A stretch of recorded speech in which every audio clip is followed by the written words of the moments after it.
সঙ্গে প্রতারণামূলক কেন্দ্রীয় বাজেটের প্রতিবাদে জনগণ এক হন। জনগণের সাথে প্রতারণামূলক কেন্দ্রীয়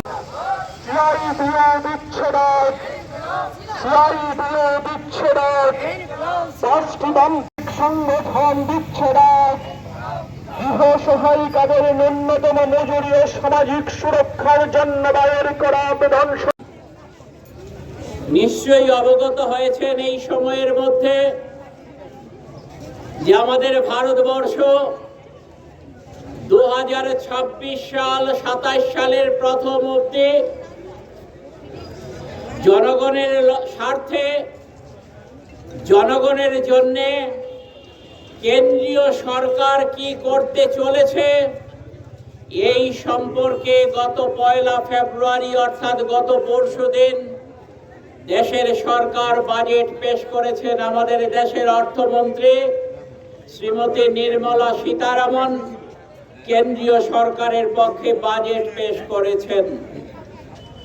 আমরা আশা করেছিলাম এই বাজেটের মধ্য দিয়ে আমাদের দেশের যারা শ্রমজীবী মানুষ, শ্রমের সাথে যুক্ত আছেন যে মানুষ, আমাদের দেশে যারা কৃষক আছেন, কৃষিজীবী মানুষ, আমাদের দেশের ক্ষেত মজুররা, আমাদের দেশের যুবরা, আমাদের দেশের ছাত্ররা, আমাদের দেশের নারীরা, আমাদের দেশের বিভিন্ন প্রকল্পে কর্মরত 1 কোটি মায়েরা, বোনেরা, তাদের জন্য অন্ততপক্ষে বাজেটে কিছু ইতিবাচক কথা থাকবে। কিন্তু আমরা অবাক বিস্ময়ে লক্ষ্য করলাম, বাজেট পেশ করার পর দেখা গেল আমাদের দেশের যে রেশনিং ব্যবস্থা আছে, এই রেশনিং ব্যবস্থাটাকে ঠিকভাবে চালাবার জন্যে বহু বছর ধরে যখন রেশনিং ব্যবস্থা চালু হয় সেই সময় থেকেই কেন্দ্রীয় সরকার খাদ্যে ভর্তুকি দিয়ে আসছে, এটা নতুন কোনো বিষয় নয়। আমরা দেখলাম এবছরের যে খাদ্যের জন্য যে বাজেট বরাদ্দ করা হয়েছে সেই বাজেটে গত বছরের চাইতে কম বরাদ্দ করা হয়েছে। তার অর্থটা কি? তার অর্থটা হচ্ছে আমাদের দেশের রেশনে আজকে যে মানুষ সুযোগ সুবিধাগুলো পান, আগামী দিনে সেই সুযোগ সুবিধাগুলো থেকে মানুষরা বঞ্চিত হবেন। এটাই হচ্ছে সহজে খোলা চোখে দেখা বিষয়। আর কি দেখলাম আমরা? আমাদের দেশে কৃষকদের জন্য, এই কৃষকরা যে ফসল ফলান তার জন্যে কৃষি কাজে সার ব্যবহার হয়।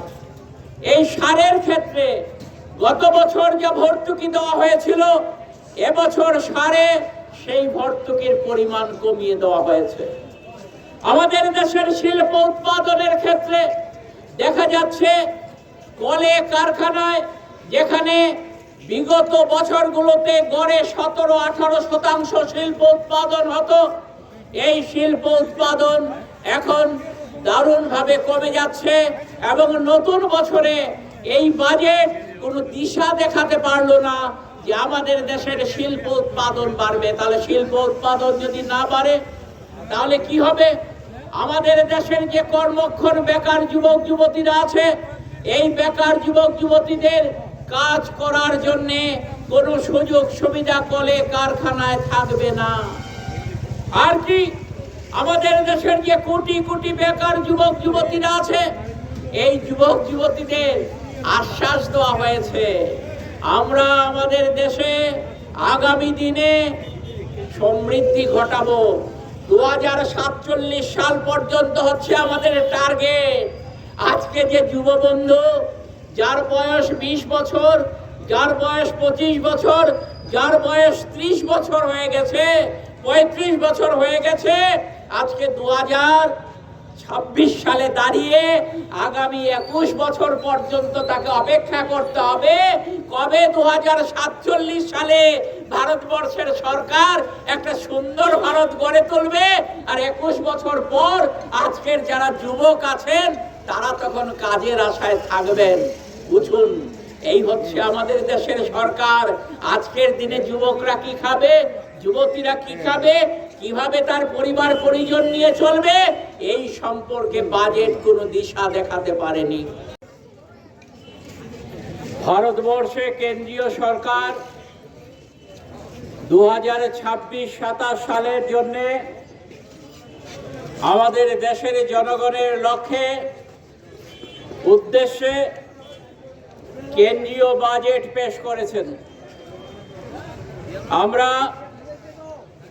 এই কেন্দ্রীয় বাজেটে জনগণের স্বার্থের বিরুদ্ধে যে প্রস্তাবগুলো এসছে সে সম্পর্কে জনগণের কাছে আমাদের বক্তব্য তুলে ধরবার লক্ষ্যে এখানে মিলিত হয়েছি। পাশাপাশি আপনারা দেখেছেন সম্প্রতি আমাদের দেশের গৃহকর্মীদের জন্য ন্যূনতম মজুরি আইন প্রণয়নের লক্ষ্যে সুপ্রিম কোর্টে একটি মামলা দায়ের হয়েছিল। সেই মামলায় সুপ্রিম কোর্টের বিচারপতিরা এ সম্পর্কে নেতিবাচক বক্তব্য রেখেছেন এবং সুপ্রিম কোর্টের প্রধান বিচারপতি ট্রেড ইউনিয়ন সম্পর্কে ভুল ধারণার বশবর্তী হয়ে ট্রেড ইউনিয়নের জন্যেই আমাদের দেশের শিল্পের ক্ষতি হয়ে যাচ্ছে এ সম্পর্কিত মন্তব্য করেন। আমরা এই মন্তব্য পুনর্বিবেচনার দাবিতে আজকে এখানে এই সভায় মিছিল করার পর মিলিত হয়েছি। আজকের এই সভায় সভাপতি মণ্ডলীতে থাকবেন কমরেড মানিক দে, জয়গোবিন্দ দেবরায়, কমরেড মিলন বৈদ্য এবং কমরেড রঘুনাথ সরকার।